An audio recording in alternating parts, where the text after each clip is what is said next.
Hello guys, welcome back to Wish IAS एस माई सेल्फ मिल्सी। और इस वाले वीडियो से बेसिकली हम इस चैप्टर का दी एंड कर देंगे। यहाँ पे हम बात करेंगे rebuilding a world economy the post war era के बारे में। Mainly about will talk about यहाँ पे सेकेंड वर्ल्ड वॉर, उसी बारे में बात होगी। फर्स्ट वर्ल्ड वॉर अभी ख़त्म हुआ नहीं था, जबकि उसके बहुत सालों के बाद सेकेंड वर्ल्ड वॉर स्टार्ट हो गया। आपको पता होना चाहिए, मैंने आपको पिछले वाले वीडियो में सेकेंड वर्ल्ड वॉर के बारे में थोड़ा सा ब्रीफ इंट्रो दिया था। नहीं देखा है, जाके देख के आ जाओ उसको। एक तरफ थे एलाइज पावर, एक तरफ थे एक्सिस पावर। एलाइज में कौन कौन था? Britain, France, Soviet union means Russia आज का, और यूएस। ओके। एक्सिस पावर में कौन था? मेनली नाजी जर्मनी, जापान और इटली। डेथ यहाँ पे एक लिमिट से ज़्यादा हुई थी, जितनी फर्स्ट वर्ल्ड वॉर में नहीं हुई थी उससे ज़्यादा यहाँ पे हुई थी। Nearly about 3% of the world population वो कम हो गई थी। क्यों? क्योंकि ये जो सेकेंड वर्ल्ड वॉर था वो सी के थ्रू भी हो रहा था, एयर के थ्रू भी हो रहा था, लैंड के थ्रू भी हो रहा था, बाकी जगह के थ्रू भी हो रहा था। ठीक है, मतलब हर पॉसिबल वे में हो रहा था। ये वॉर बहुत ही ज़्यादा डिस्ट्रक्टिव वॉर था। बहुत लोगों की जाने गई। बैटल फील्ड्स में तो लोग मरे ही मरे। जो सिविलियंस थे वो उनसे ज़्यादा मरे, जस्ट बिकॉज बॉम्बिंग वगैरह हो रही थी, तो सिविलियंस की जान ज़्यादा गई। यूरोप और एशिया के बहुत सारे पार्ट जो थे वो डिवास्टेट हो गए थे। आप ऐसे ऐसे समझ लो, उसको सिटीज़ जो थे वो डिस्ट्रॉय हो गए थे बम्बार्डमेंट की वजह से और आर्टिलरी अटैक्स की वजह से। उस वॉर की वजह से इकोनॉमिक डिवास्टेशन हुआ, सोशल डिस्ट्रप्शन हुआ, रिकन्स्ट्रक्शन लोगों को लगा कि अभी बहुत ज़्यादा डिफिकल्ट हो जाएगा। यहाँ पे दो क्रूशियल इन्फ्लुएंस यहाँ पे आएंगे रिकन्स्ट्रक्शन के पर्सपेक्टिव से अगर देखो तो। पहला ये यूएस, दो ब्लॉक्स बनेंगे, US and then Soviet Union. Soviet Union बनेगा सोशलिस्ट ब्लॉक और यूएस बनेगा कैपिटलिस्ट ब्लॉक।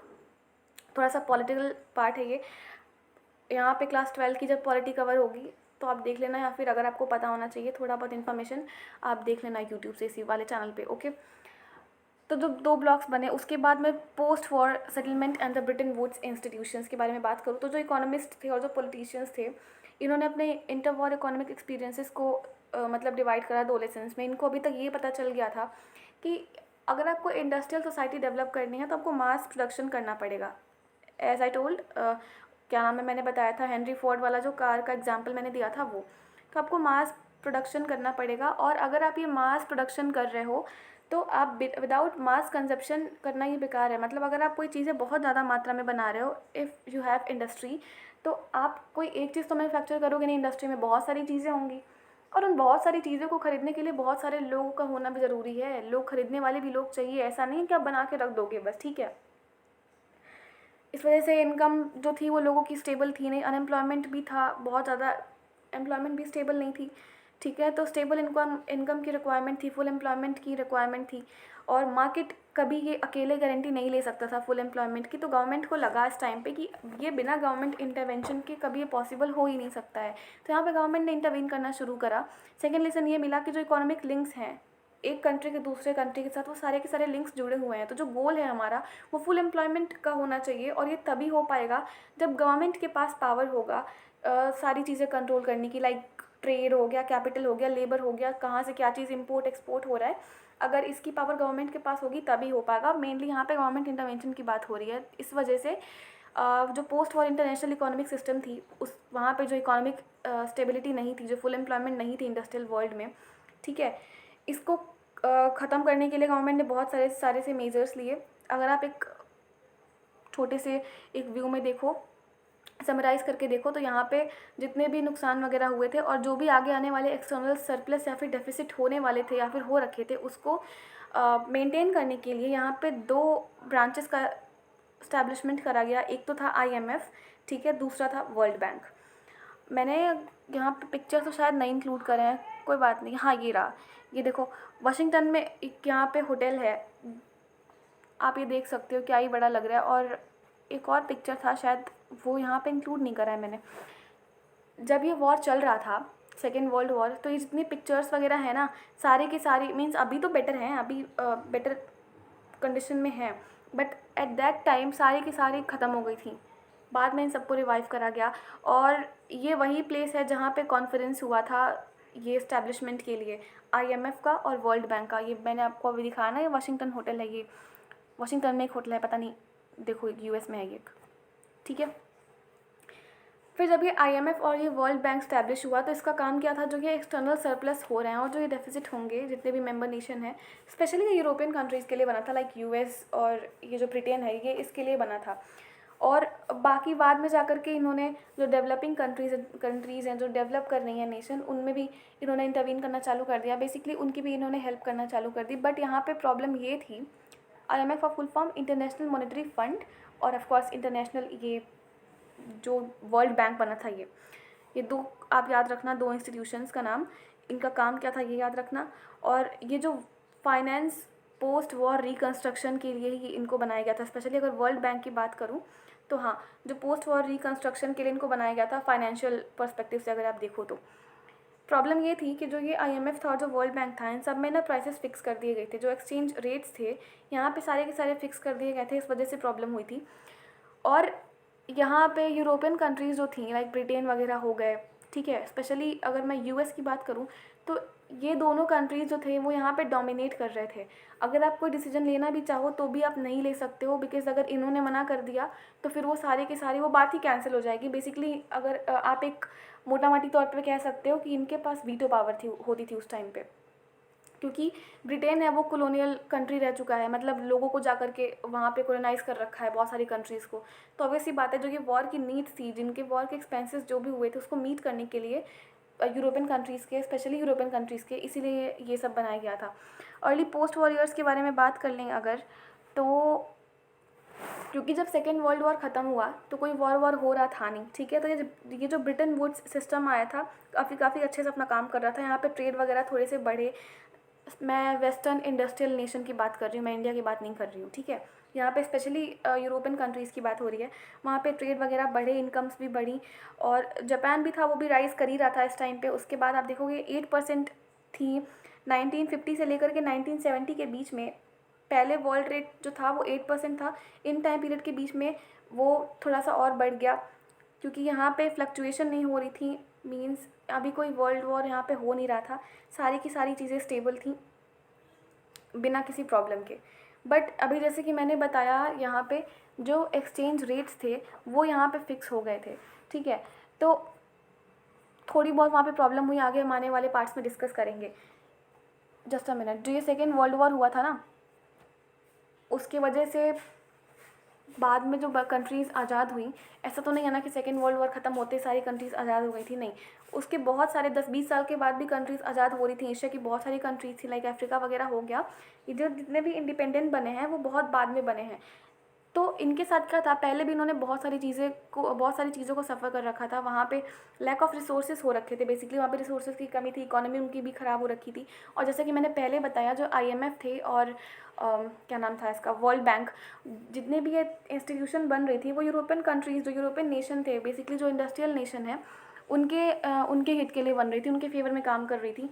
बट बाद में जाके आप देखोगे, जब भी कंट्रीज़ आज़ाद होने लगेंगी, जो बाकी की कंट्रीज़ थी, मीन्स जिनको बाद में इन लोगों ने कॉलोनाइज़ करके रखा था ब्रिटेन वालों ने, उन सब ने जब बाद में वो आज़ाद होंगी, तो वो भी अपने फाइनेंशियल डिमांड्स को मीट करने के लिए वो IMF और वर्ल्ड बैंक का थोड़ा सा सहारा लेंगी, वो इन पे भी डिपेंड हो जाएंगी।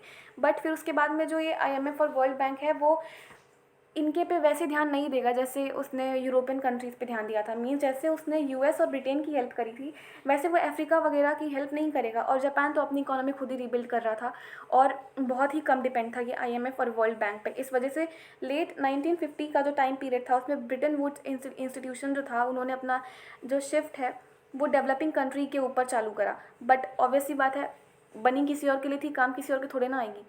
यहाँ पे भी इनका अपना अलग ही प्रॉफिट ये लोग निकाल रहे थे। जैसे कि मैंने पहले बताया, IMF में, इंटरनेशनल मॉनेटरी फंड में और वर्ल्ड बैंक में US और जो ब्रिटेन है, ये पावर दोनों डोमिनेट कर रही थी। इनके पास बेसिकली वीटो पावर होता था, ठीक है।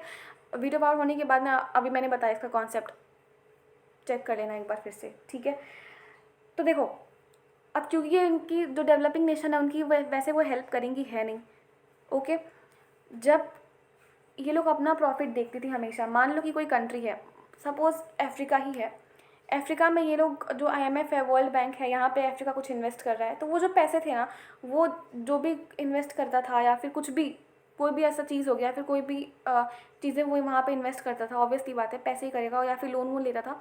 बाद में उसको हाई इंटरेस्ट पे लोन पे करना पड़ता था। अगर आप वहाँ पे इन्वेस्ट कर रहे हो, मैं यूरोपियन नेशन के बारे में मैं अभी बात नहीं कर रही हूँ, बाद में अगर आप वहाँ पे इन्वेस्ट कर रहे हो तो फिर जो ये आईएमएफ और जो वर्ल्ड बैंक में डोमिनेट कर रहे थे कंट्रीज़, यूएस और ब्रिटेन, वो अपने फ़ायदे के लिए वो पैसे यूज़ करते थे। तो लोगों को लगा कि यहाँ पे तो एक नए टाइप का कॉलोनियल रूल आ रहा है, हम एक से बाहर निकले, यहाँ पे न्यू कॉलोनियल रूल आ रहा है और ये हमें नहीं चाहिए। फिर एट द सेम टाइम आप देखोगे कुछ कंट्रीज़ ने मिल करके अपनी इकोनॉमी को थोड़ा सा ठीक ठाक करा। उसके बाद 1950 और 1960 वाले टाइम पीरियड पे इन्होंने एक अपना ग्रुप बनाया जिसको G77 के नाम से जानते हैं। ठीक है, इन्होंने बोला कि नहीं, जो हमारे रिसोर्सेज हैं हम उनको खुद ही यूज़ करेंगे, हम उसको किसी और को यूज़ नहीं करने देंगे। नो मैटर वो हमारे रॉ मटेरियल्स होते हैं, हमारे फिर कुछ भी होते हैं, लाइक मार्केट में ट्रेड वगैरह हो गया, कुछ डेवलपमेंट हो गया, कुछ हमारे रिसोर्सेज हो गए, हमारी मनी कुछ भी हुआ, हम खुद ही यूज़ करेंगे और हम इनको यूज़ नहीं करने देंगे। ठीक है, और फिर हम देखेंगे ये ब्रिटेन वुड्स एग्रीमेंट जो था, स्पेशली मैं नॉट टॉकिंग अबाउट एग्रीमेंट, ये जो ब्रिटेन वुड्स था इसका एंड कैसे हुआ और ग्लोबलाइजेशन का स्टार्टअप कैसे हुआ।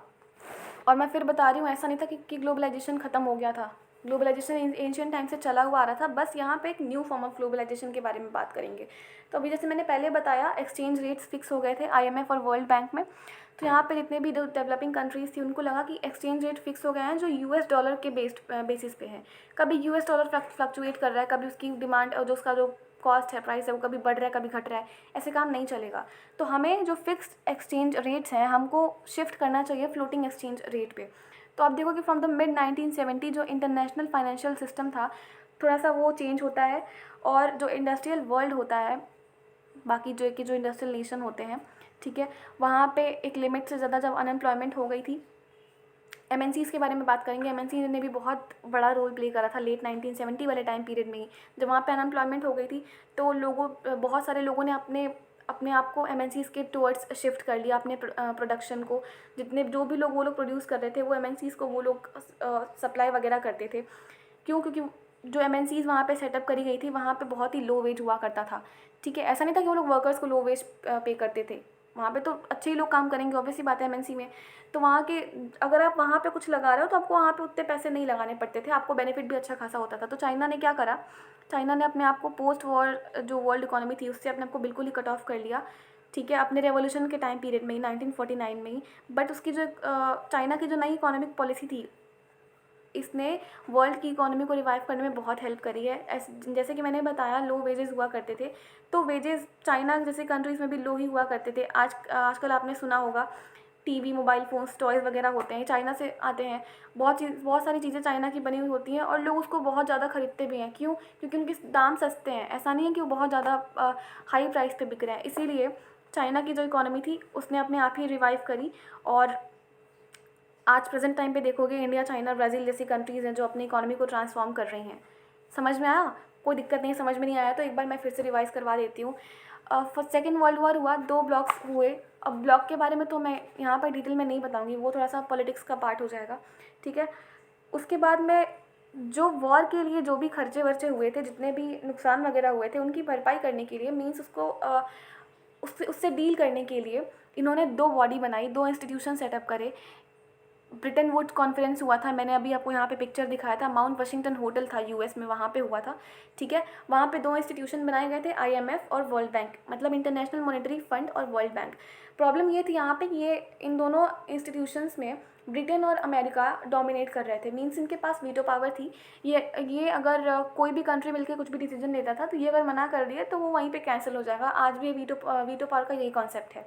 ठीक है, और तो ये एक लिमिट से ज़्यादा डोमिनेट कर रही थी। बेसिकली जो ये आईएमएफ और जो ये वर्ल्ड बैंक था वो यूरोपियन कंट्री में जो भी नुकसान वगैरह हुआ था उनसे डील करने के लिए बना था। आगे जो एक्सटर्नल सरप्लस होंगे, जो डेफिसिट होंगी उनके मेंबर नेशन की, उन सब से डील करने के लिए बना था। आप कह सकते हो कि जो ये पोस्ट वॉर की जो रिकवरी थी ना फाइनेंस वाली, उसके लिए बना गया था ये। और एक और प्रॉब्लम थी कि यहाँ पे जो रेट्स थे, एक्सचेंज रेट्स थे, उसको फिक्स कर दिया गया था। फिर बाद में लोगों को पता चला थोड़ा सा, मतलब इकोनॉमिकली आप देखो थोड़ा सा चीज़ें वहाँ पे ठीक हुई वॉर के बाद में, क्योंकि वहाँ पे कोई फ्लक्चुएशन नहीं हो रही थी वॉर वगैरह की, तो वहाँ पे ठीक ठाक थोड़ा सा ट्रेड वगैरह चल रहा था। फिर जब सेकेंड वर्ल्ड वॉर ख़त्म हुआ, थोड़ी बहुत चीज़ें ठीक ठाक हुई। उसके नेक्स्ट 2 डेकेड्स में भी बहुत सारे कंट्री आज़ाद हुए जो कि एक टाइम तक बहुत ज़्यादा सफ़र करे थे। लाइक अफ्रीका की ही बात कर लो, बहुत बाद में जाके वो आज़ाद हुआ है। ठीक है, एशिया की बहुत सारी कॉलोनीज़ ऐसी थी जो बहुत बाद में जाके आज़ाद हुई हैं, तो इंडिपेंडेंट हुई हैं बेसिकली। तो जो ये आईएमएफ और वर्ल्ड बैंक थे ये बने थे यूरोपियन नेशन के लिए, बट बहुत बाद में जा कर के जब कुछ कंट्रीज़ ने जब जापान जैसी कंट्रीज़ ने अपनी इकोनॉमी को रीबिल्ड करना स्टार्ट करा और इन लोगों को भी लगा कि नहीं, हमें इनकी हेल्प करनी चाहिए, तो IMF और वर्ल्ड बैंक ने जो डेवलपिंग कंट्रीज़ थी उनकी हेल्प करना स्टार्ट करी। बट इसमें भी इनका अपना ही प्रॉफिट था। जैसे कि मैंने बताया, जो दोनों कंट्रीज़ थे, USA और क्या नाम है इसका, ब्रिटेन ऑब्वियसली, तो ये जब दोनों डोमिनेट कर रहे थे, तो इन्होंने क्या करा, जो कुछ भी पैसे वैसे आते थे या फिर जो भी ये लोग डील वगैरह करते थे, उनके जो रिसोर्सेज होते थे ये लोग खुद ही यूज़ किया करते थे। तो लोगों को लगा, जो न्यू डेवलपिंग कंट्रीज़ थी उनको लगा कि ये तो न्यू फॉर्म ऑफ कोलोनियलिज्म है, ये हमें नहीं चाहिए। अभी तो हम एक कोलोनियलिज्म से बाहर आए हैं, आप फिर हमें उसी में जाके वापस पुश करोगे, तो हमें ये नहीं चाहिए। एट द सेम टाइम बहुत सारी सी डेवलपिंग कंट्रीज़ थी, उनको बेनिफिट नहीं मिला था वेस्टर्न इकोनॉमी से, ठीक है, और ना इस चीज़ से। तो उन्होंने लेट 1950s और 1960 वाला जो टाइम पीरियड था, उसमें उन्होंने अपने आप को ऑर्गेनाइज़ करा और एक G77 वाला ग्रुप बनाया। वहाँ पे उन्होंने कहा कि हमें हमारे रिसोर्सेज को यूज़ करने दीजिए और आप लोग इसमें इंटरफेयर मत कीजिए। हम जितने भी हमारे चीज़ें हैं, चाहे वो मनी हुआ, ट्रेड हुआ, रिसोर्सेज हुआ, हम सब अपना खुद ही यूज़ कर लेंगे, ठीक है। ये वाली बातें कही गई। और जस्ट अ मिनट, हाँ, उसके बाद में फिर लोगों को ये समझ में आया कि जितने भी उसमें नेशन थे IMF वगैरह में, अब आप मुझे पता करके बताओ उसमें कौन कौन सी कंट्रीज़ थी, कौन कौन सी नेशन थी उस टाइम पे, और आज प्रेजेंट टाइम में क्या चल रहा है, क्या सीन है IMF और वर्ल्ड बैंक का। गूगल करना, कोई न्यूज़ वगैरह होगी पढ़ लेना, मेंस में काम आएगा, और ऐसे ही पढ़ना चाहिए, ठीक है। तो उसके बाद में लोगों को जब ये समझ में आया, उस टाइम पे जो नेशंस थे, जो डेवलपिंग नेशन थे, उनको ये समझ में आया कि जो फिक्स एक्सचेंज रेट्स हैं उनको शिफ्ट करना चाहिए, क्योंकि वो US डॉलर पर बेस्ड थे, ठीक है। अब US डॉलर कभी फ्लक्चुएट करता था, कभी उसकी प्राइस बढ़ती थी, कभी कम होती थी। तो इन लोगों को लगा, इन लोगों ने ये सजेस्ट करा कि नहीं, जो फिक्स्ड आपने कर रखा है, फिक्स कर रखा है, उसको फ्लोटिंग में कन्वर्ट कीजिए। तो जो फिक्स्ड एक्सचेंज रेट्स हैं वो फ्लोटिंग एक्सचेंज रेट में कन्वर्ट हो गए। अगेन थोड़ी सी चेंजेस देखने को मिले इंडस्ट्रियल वर्ल्ड में, क्योंकि अनएम्प्लॉयमेंट बहुत ज़्यादा बढ़ रही थी। तो यहाँ पे MNCs ने बहुत मेजर रोल प्ले करा, बिकॉज वहाँ पे लो प्राइस पे चीज़ें मिलती थी और लो वेजेस भी वगैरह हुआ करते थे एशियन कंट्रीज़ में। अगर आप बात करो तो चाइना ने भी अपनी इकोनॉमी को ऐसे रिवाइव करा है। आज हम चाइना के प्रोडक्ट्स क्यों खरीदते हैं? जस्ट बिकॉज वो सस्ते होते हैं बहुत ज़्यादा हमारे इंडियन मार्केट से, ठीक है। आई होप यहाँ तक चीज़ें समझ में आई हो। कोई बात नहीं है, वर्ल्ड हिस्ट्री जब पढ़ेंगे इन डिटेल एडवांस बुक से, तब इस बारे में अच्छे से बात करेंगे। यहाँ पे इतना ही दिया था, मैंने जितना भी हो पाया मेरे से उतना मैंने एलेबोरेट वे में समझाने की कोशिश करी। यहाँ पे चैप्टर ख़त्म होता है, और अगर आप एक सीरियस एस्पिरेंट हो तो आप यहाँ पे दिए गए व्हाट्सएप नंबर पे हमारी सर को आप कांटेक्ट कर सकते हो। नो मैटर व्हाट, आप कब से प्रिपेयर कर रहे हो, कब से नहीं, एक बार आप सर को कांटेक्ट कर लो, बेनिफिट आपका ही होगा, जाहिर सी बात है। यहाँ पे बस टीचर्स दिख रहे हैं, बट हम लोग पढ़ाने का काम करते हैं बस। और यहाँ पे सर की पर्सनल मेंटरशिप प्रोवाइड होती है। सो हरी अप, लेट मत करो, सर को कांटेक्ट कर लो, बेनिफिट आपका ही होगा। So thank you very much, have a great day ahead guys.